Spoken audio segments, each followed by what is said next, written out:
Every year for the last 4 years, I've been going to a crypto conference called ETH Denver. It's one of my favorite things to do because I get to hang out with my friends, discover new technology, and just have a great time. We have so many adventures in Denver, and it's a great place to hold a conference. But this year it was a little different. Was it worth it? I'm still trying to figure that out, but check out my vlog. And we're back at ETH Denver. Yeah, it's year 4, staying at the Maven again. And I think we're gonna walk to Solana Snapshot, check it out, see what's happening. I'll see you there. But before we leave, check out the room. It's still just so fantastic. Love it. One thing I really like about Denver is that it's so walking accessible. So I'm walking to Solana Snapshot right now. It's about 0.8 miles away. It should take me about 18 minutes. After a quick walk, I got to Solana Snapshot and it was cool, man. The vibes were great. And I got to connect with a lot of people within the industry. I had a few on-site meetings. I went to a few talks and overall I just had a great time. So I'm here at Solana Snapshot. It's like a conference outside of the conference. It's great. A bunch of devs, bunch of projects, all coalescing around the energy that is Solana, trying to come together and find a way to work with one another. It's pretty exciting, it's pretty cool. Check it out. So my buddy Kevin McCoy couldn't make it to the conference this year, so I think I'm gonna head to the actual Ethereum conference and check out what's going on. John, what's up, dude? Finally. You guys may remember John. We linked up at the Aptos event like a year and change ago. He's back, baby. ETH Denver. ETH Denver, let's go in, let's register, let's get it done. Let's do it. All right, got the app open and we're gonna get registered, here we go. All right, thank you so much. Really appreciate it. Hey, what's up guys, it's Jason. I'm here with Alex from the Fury Tale Tigers NFT project. And this dude, I met him last year at the Chainlink party, and let me tell you, this guy had such positive energy, and he's been messaging me, I've been messaging him for the last year. We promised we'd meet up with each other, and I wanted to give you some insight on what he's doing because he's an honorable, good dude. He seems to be doing some really cool stuff, and his heart's in the right place, so I want to give his project a shout out. So Alex, tell me what you're doing, tell me what you're building. Yeah, man, appreciate it. So I've been working on some NFTs for about 3 years now. They're all paying homage to a OG meme coin from 2021 called Tiger King coin. It had a very degenerate, fun, viral movement in 21, but trying to pivot towards a charitable movement with the NFTs. So we're launching these things on base probably sometime late spring. Haven't really locked in the date yet, but yeah, want to reinvigorate a meme coin community. You know, our goal with the charity is to conserve and preserve tigers in the wild in their natural habitat, also in cages if we can. And so we want to try to create a flywheel around a meme coin and an NFT project, which creates ultimately attention and speculation, drive that attention into a good cause with a charitable project, and then try to strategically place that charity to be a DAO for tigers, which can kind of consolidate existing NGOs, the missions that they're embarking on, augment the content that they're able to generate during these missions. They have really cool anti-poaching units and all sorts of really awesome stuff that just really lacks exposure. And so we want to really take the whole attention economy that exists around Web3 with these speculative vehicles, try to take that attention and drive it into a good cause. Man, that sounds awesome. So like, I have to ask, like, why tigers? What got you passionate about this? Why are you pursuing this? Because it could have been pandas, right? But now it's tigers, so why tigers? Yeah, tigers, it's because I got involved with the meme coin community in 2021. So I was in the trenches way back then on ETH and made a little bag on Tiger King coin, stuck around, said, you know, how can I contribute to the project? How can I volunteer my time? And so I started working on a couple different things, metaverse, NFTs, a couple other projects that just didn't really catch any traction. So yeah, it's all paying homage back to this meme coin. That's how I started this embarkment that I'm on now. And yeah, I've become super passionate about tigers along the way. You know, I think Web3 is a really cool way to introduce people to experimentation with ownership of something. And so I took ownership of this meme coin and I was like, you know, what could this ownership be turned into? What type of accountability can we attach to it? And yeah, so over the last couple of years, I've just been developing more and more passion for tigers and the issues that they're facing. And yeah, really excited about the speculative flywheel that we can create with all this stuff in Web3, and then ultimately make a new set a new principle and a new standard for how charities can operate using Web3. So stable coins, have everything transparent on blockchains. Whenever money comes in, we let them know, hey, this money is now in our treasury. Whenever it goes out, we let them know here is exactly where this money has been used, and then try to generate content and, you know, get some attention back from that money that we're actually inserting into the NGOs and the different missions. All right, and the last question, man, this all sounds fantastic, but Where can people find the project? How do you have any milestones coming up? I think you have an NFT coming out. So Yeah. how can people participate in the project? Absolutely. So we're going to be doing some free whitelisted tigers. You can join our Discord. We're at Fury Tale Tigers on Twitter or X. So yeah, check us out there. And then if you join the Discord, you get involved in the community. We'll get you an early OG member badge, and we'll get you some free tigers. We have a lot of really cool crypto traits. We have references to Chainlink, Ethereum, Bitcoin. So some really cool stuff that people can join, enter for a giveaway, get some free tigers, and then yeah, the actual mint is going to be sometime in the spring. So launching on base. You can find us at Fury Tale Tigers on X, and yeah, join the Discord, and you'll get some more updates. Dude, thank you so much for your time. It's always like good seeing you, and let's make this a yearly thing. Give me a hug, man. Absolutely. Yeah, good seeing you, dude. Appreciate it, man. Yeah, cool. And we're out. After touring the conference for the day, we decided to go back to the hotel, and we were lucky because Pudgy Penguins was throwing a party in our hotel lobby. I think I found them. Yep, I found them. Playing skee ball. Look at them. All right, the battle. That was awful, bro. That was awful. Battle of Denver is taking place right now. What are we doing right now? Over it. What are we doing? Kicking your ass in this game. No, you're not. No, you're not. Ah! Andrew, John, and I decided to play shuffleboard and asked this random guy at the bar to see if he wanted to play with us. What was crazy is this guy turned out to be kind of a developer god, and he's creating this company called Gobbl AI that allows you to order food through an AI agent. It was pretty impressive as he did a live demo for us inside the bar. I didn't record it, but here's his company. Gobbl AI is completely changing the way restaurants handle food ordering. Imagine AI agents that work just like your best employees, taking orders, personalizing recommendations, and even running marketing campaigns, all without human input. No more endless scrolling to find what you want. Gobbl AI suggests meals tailored to your taste. And for restaurants, it means more direct customer connection, higher profits, and powerful insights to boost sales. It's backed by major brands like Papa John's and Maggi, and it's powering the world's first autonomous food network. Whether you're a customer or a restaurant, AI is taking food ordering to the next level. Ready or not, AI is coming.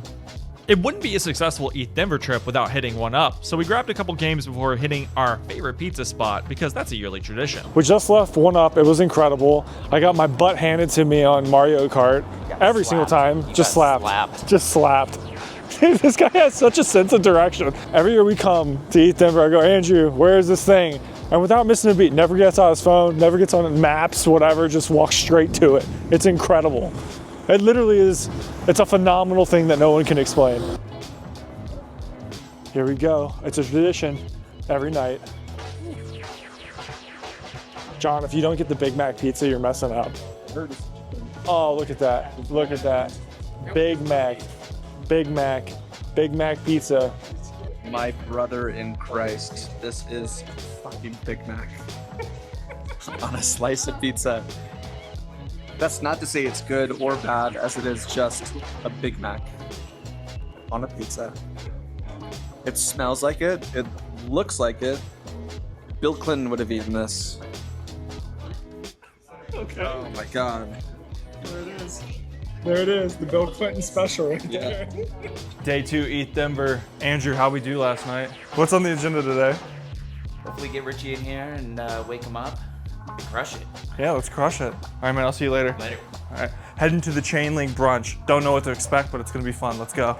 All you need to know is CCIP, Chainlink's cross-chain interoperability protocol. Look it up, research it, it's insane. Giving you the ability to launch a token on chains simultaneously without the vulnerability of a bridge attack? Yeah, great. Okay, it's day 2, ETH Denver walking the floor.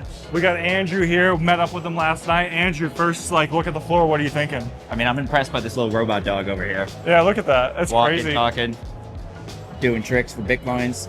I mean, so what's the purpose of this for Web3? Do you have any idea? I couldn't even begin to tell you, but it's cool. It's quiet. It's quiet, yeah. It's crazy. I've never seen one in person. Incredibly nimble. Yeah. I know. Wow, okay. I mean, my daughter would stay here all day. All day. All day. And we would stay right here all day. It's like, look, dude, you got toys, toys, toys, toys. Beautiful. And there's the Dodge car. Cool. Andrew and I are in front of this really interesting company called Blockchain Data Sucks, I guess, or Nova? No, Novus. Novus. How do you say your name? Novus? Novus. So we're checking out Novus right now, and it's really interesting because I don't know if you've ever dealt with blockchain data. It's like that raw hex. Yeah, it sucks. Yeah, it sucks. It's terrible. This company's trying to solve that. So it's really interesting. It's the first time I've seen it in this space. And I don't know, they're a B2B solution to make your apps more robust, more communicable to your audience. And I mean, maybe even Cafeteria could use it. Yeah. I don't know. I mean, why not? Why not? Yeah. Why not? So check them out. Their handle is at Novus_Fi, and their website is Novus.fi. So check them out. We decided to kill some time before our team dinner, and we walked around the floor to just gauge how the space was feeling. And to be honest with you, it was really lackluster. And this year, overall, ETH Denver's turnout was very disappointing.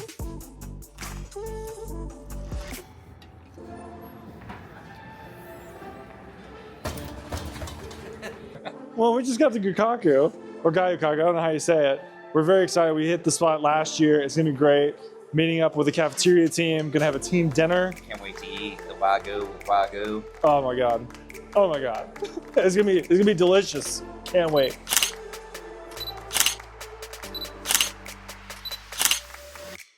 Okay, so it seems like our crew has grown. We have now Richie in the mix. We hung out with him last night. We have Milos here, and we're all going to the conference. We're recording a podcast. We'll see you there. Because we have to update the world about what you guys are doing. What is Cafeteria?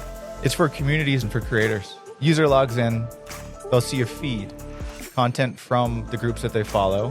They'll also have another feed for communication. Say, maybe a DM or a conversation that is going on within a group that you're following, that you're a part of. We want to have, an area to, reward users for their engagement. Say you're talking about content, you're posting content. We want to reward that user with some type of Web3 thing that I won't mention as a reward.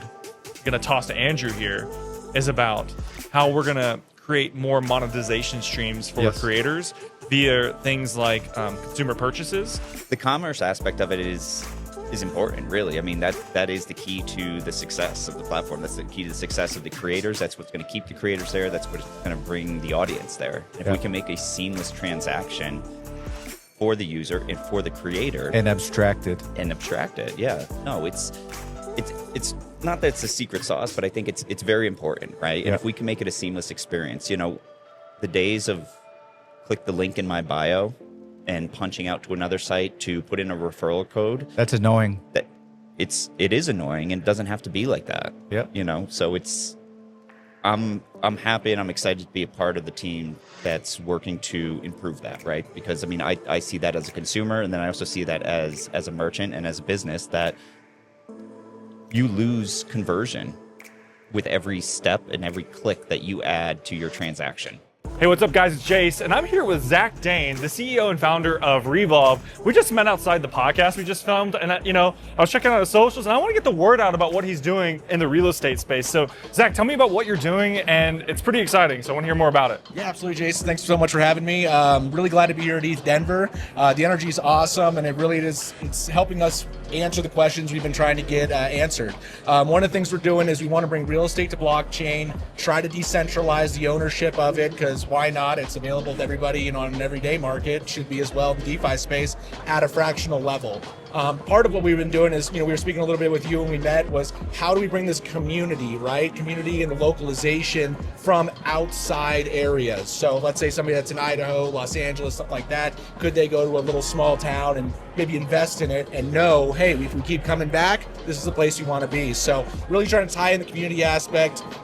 We want to use NFTs as opposed to most projects are doing tokens these days. So that way it can tie it in, bring in the NFT art community as well. So now you've got something visual to not only show your friends, hey, look what I bought, but really looking, going, hey, you've got everything from the artist to the local community, and now it drives more of a, a synergy, if you will. All right, very cool. So are you chain specific or chain agnostic? Are you focusing more on like the EVM chains like Ethereum? Are you Ethereum only? Are you doing any things in like Solana? What tell me more about that. Yeah, so we've looked at going cross-chain if possible, and we kind of want to start at least somewhere. Looking at an OG chain, Neo, it's been around. Oh, very cool. I know, that's a name drop, right? Polkadot's an option as well. Just something that gives people at least a stable place to start. And then from there, we could look at other chains, other opportunities. and interoperability between all blockchain and just kind of the universe itself, I guess, in that way. Yeah. All right, so I have another question. So how long have you been in the space? Is this something that you're new to, that you're just discovering, or have you an OG because you're dropping Neo? So I assume you've been here a minute.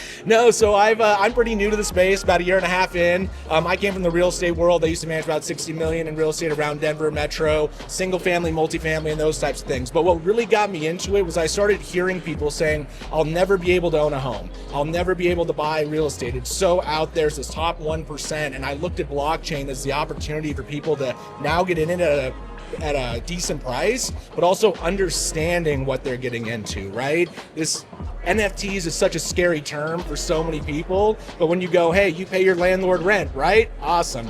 Same concept. Let's bring it in-house, and maybe we get the banks out of it as well. So making sure everything's, yeah. All right, and the last question before I ask you for the hook, right, where people can find you, is there any regulation barriers that you've had to deal with, that you've had to solve?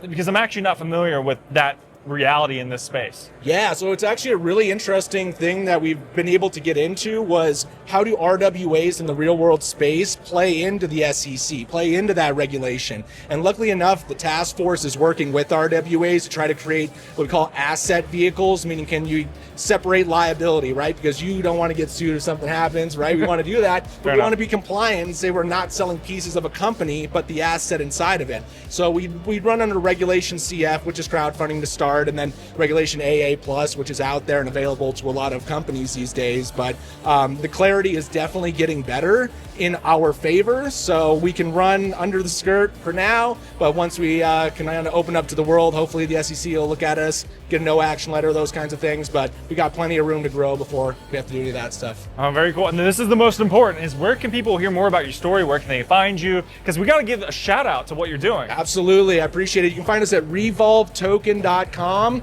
on X, Twitter. You can find us on Facebook, all at Revolve Token is what we're promoting under. So check us out. Like I said, it'll be pretty easy to find. All right, cool. So thank you so much for your time. So Richie, thoughts on ETH Denver this year? How do I say this without being like negative? It's not being negative if you're talking about the conference itself is actually nice. Yeah. They put on a good show. They did everything. So if you're talking about conference, if you're talking about turnout, that's not being negative. Yeah. So turnout a lot less than last year and the year before, for sure. Kind of less booths as well, but everyone seems to be happy and no one's like doom and gloomy here. So, I mean, I'm having fun. That's all that matters, Richie. Yeah. That's all that matters. Actually, this is pretty cool. No. Buffett corn? No, you don't need that. I could be like Vitalik. Just leave. Just walk away. Just walk away. After seeing the entire floor, we decided to go grab some lunch and discuss everything that we saw so far. I also thought it'd be a great opportunity to check in with John about the legal clarity of everything that's happening within crypto at the moment. A few days ago, we did get some sort of clarity just on meme coins, just from the SEC, characterizing them as collectibles as opposed to securities. Personally, I'd like to see an SEC opinion letter on that before getting too excited. I think, though, that the winds have definitely shifted with the new administration to being really sort of crypto friendly. So I would say that there's optimism for the future, but a lot of things still remain in a gray area. So launching your own token, buying and purchasing without KYC or AML, these are things that really need to be navigated or avoided entirely until the regulations are actually changed. You know, they don't raise just securities issues; they raise issues with money laundering and you know, KYC AML issues are there for not just money laundering for people like you and I, but for protection against, you know, criminal organizations or terrorist organizations. That's really their sort of intention. You know, at the same time, I'm not a securities attorney. I am not a cryptocurrency attorney that works in this space. You know, this isn't legal advice. This is just one person's take. Our time at the conference was coming to a close, so we thought we'd take an opportunity to do one last team activity. We went to a bar called Lob, which had this hybrid bocce ball like game that was fun but kind of confusing. You know, we had a great time, right? But I was absolutely terrible. That being said, like, the conference itself was really muted. We all had fun, but it wasn't the same. Something was missing, the vibes were off, and I'm sure you saw it on Twitter, and it was all true. Ethereum is kind of dead. Can it come back? Absolutely, but we need the narratives to bounce back stronger than ever next year. So it's official, I'm terrible at this. I just got last place, and we're gonna play, I guess, like another round, maybe? I don't know, but I'm terrible. This is my last throw for the entire night. I'm gonna base my whole experience off this one throw, okay? This is what Bitcoin's gonna do, this is what Ethereum's gonna do. This is gonna be a metaphor for the entire cryptocurrency market. Here we go. Go home, it's all done. Crypto's dead, it's dead, it's done, we're done. What do you, no. Jace, I would like to present to you the participation award for your most valiant effort today. There we go. Oh my Better God. luck next year, buddy. That's shameful, dude. That's so shameful. I'll buy you pizza. Oh, okay. That's terrible, man. I have to wear this with shame. So that's a wrap on ETH Denver. We're at the airport, and unfortunately, It's the farewell. it's the farewell. It's a send-off. So, Andrew, closing thoughts about ETH Denver? I don't know if we need to come back. I don't think, yeah. Yeah, but closing thoughts. No. Incredible trip. Incredible time with you guys. Really look forward to the next adventure together. Yeah, man. I'm really gonna miss you, man. I think that's a wrap, guys. Andrew, tell my story. And that's a wrap on ETH Denver. Thank you guys so much for watching. Don't forget to like, subscribe, and I'll catch you here next time on Elevate TV. Peace.